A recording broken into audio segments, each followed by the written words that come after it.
Yang pertama, Kesultanan Demak yang melawan Portugis. Keinginan untuk mengembalikan tanah Islam yang telah terampas oleh musuh serta mengembalikan kemuliaan kerajaan Islam di Malaka menjadi faktor politik Demak menyerang Malaka.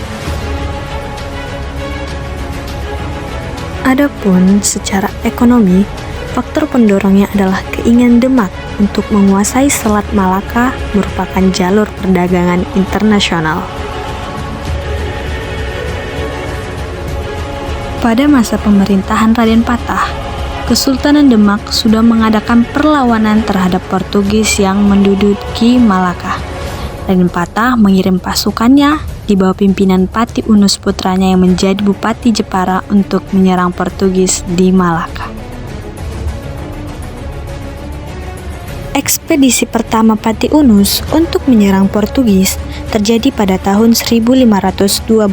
Namun, serangan besar-besaran tersebut gagal mengusir Portugis dari Malaka. Sementara itu, keberanian Pati Unus dalam memimpin penyerangan ke Malaka yang dikuasai Portugis menyebabkan dirinya mendapat julukan Pangeran Sabrang Lor. Tahta Kesultanan Demak kemudian diteruskan oleh tokoh yang bergelar Sultan Trenggana yang merupakan putra lain dari Raden Patah. Dalam rangka memperluas ekspansinya ke daerah barat, Sultan Trenggono mengirim Fathahillah yang didampingi Maulana Hasanuddin putra Sunan Gunung Jati untuk menggagalkan rencana kerjasama antara Portugis dan Pajajaran.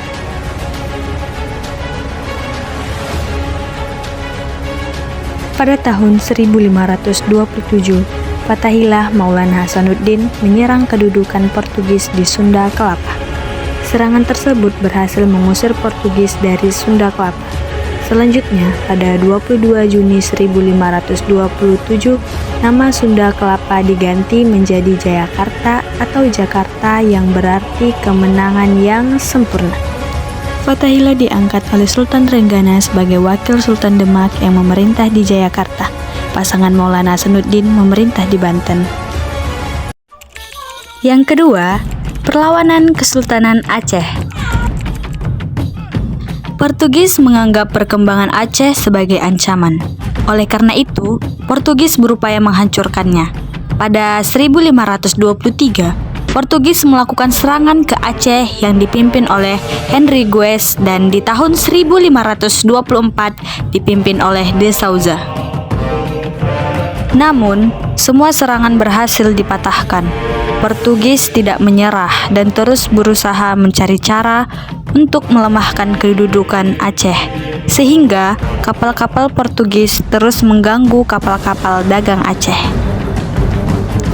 Tindakan semena-mena Portugis menimbulkan perlawanan pihak Aceh. Sebagai persiapan untuk menyerang Portugis, Sultan Alauddin Riayat Shah mulai mempersenjatai kapal-kapal dagangnya dengan meriam dan prajurit terlatih, membeli persenjataan dari Kalikat India dan Jepara, menyewa tentara bayaran, dan mendatangkan ahli-ahli perang dari Turki pada tahun 1567. Setelah semua persiapan selesai, Aceh melakukan serangan terhadap Portugis di Malaka yang bersekutu dengan Johor. Namun, Portugis berhasil selamat dan melakukan serangan balik pada 1569. Serangan balik tersebut dapat dipatahkan pasukan Aceh.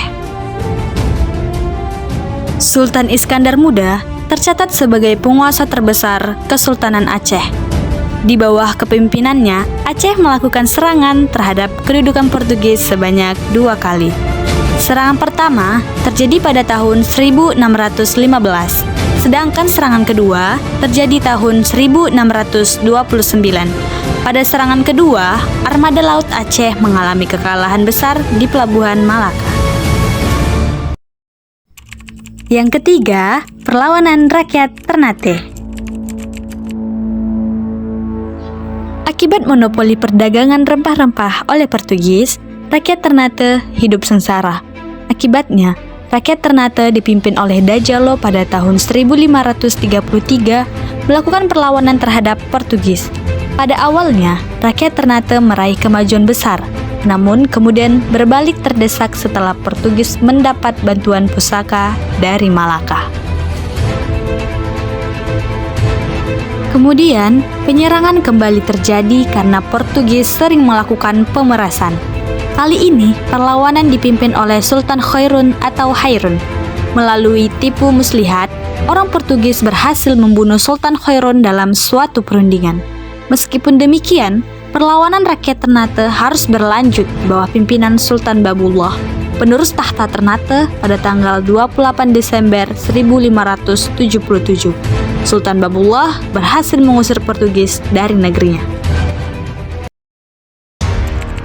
Yang keempat, Sultan Agung Raja Mataram melawan VOC. Sultan Agung Senapati Ing Alageng Abdurrahman memiliki cita-cita mempersatukan seluruh Jawa di bawah kendali Mataram dan mengusir VOC dari Jawa.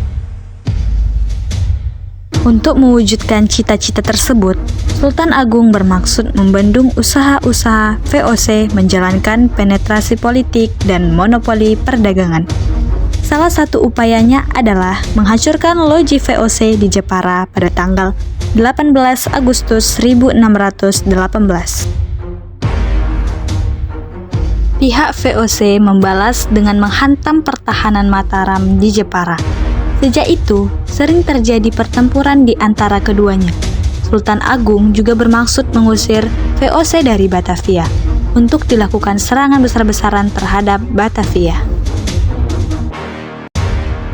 Namun, sayang, serangan tersebut mengalami kegagalan.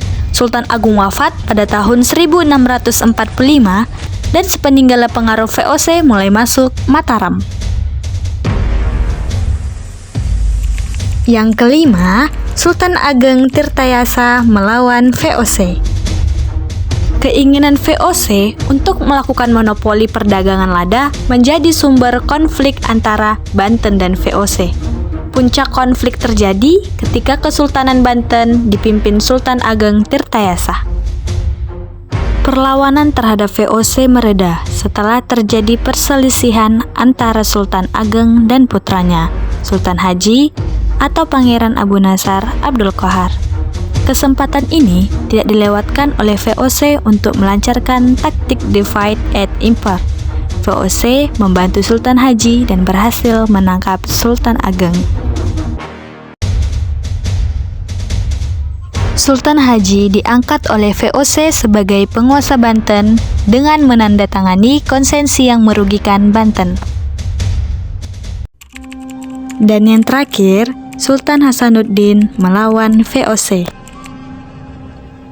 Peperangan pertama antara VOC dan Kerajaan Makassar dipicu oleh peristiwa Enkhuizen. Peristiwa itu diawali ketika Kerajaan Makassar menolak permintaan monopoli oleh VOC. Akibatnya, VOC menawan beberapa bangsawan Makassar di kapal Enkhuizen, walaupun kemudian para bangsawan tersebut dilepaskan. Mulai saat itu, bibit permusuhan muncul di kalangan bangsawan dan rakyat Makassar. Buktinya, pada tanggal 10 Desember 1616, ketika kapal VOC de Enrich merapat di pelabuhan Somba Upu, awak kapalnya dibunuh oleh orang-orang Makassar. Konflik sempat mereda, tetapi akhirnya membesar di kala Makassar dipimpin oleh Sultan Hasanuddin. Perang besar VOC melawan Kerajaan Makassar dikenal sebagai Perang Makassar yang berlangsung pada kurun waktu 1660 sampai dengan 1669.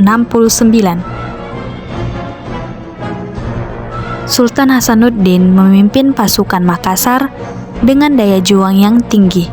Bahkan, orang-orang VOC menyebutnya The Hanjus van het Oosten atau ayam jantan dari timur.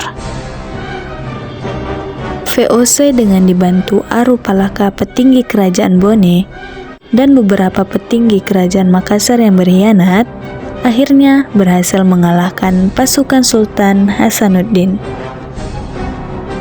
Akibat kekalahan tersebut, Sultan Hasanuddin harus menandatangani Perjanjian Bongaya pada tahun 1667.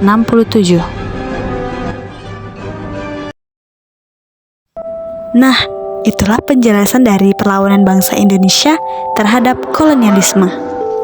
Berakhirnya video ini, berakhir pula penjelasan dari saya. Tungguin video aku selanjutnya ya. See you next time. Bye-bye.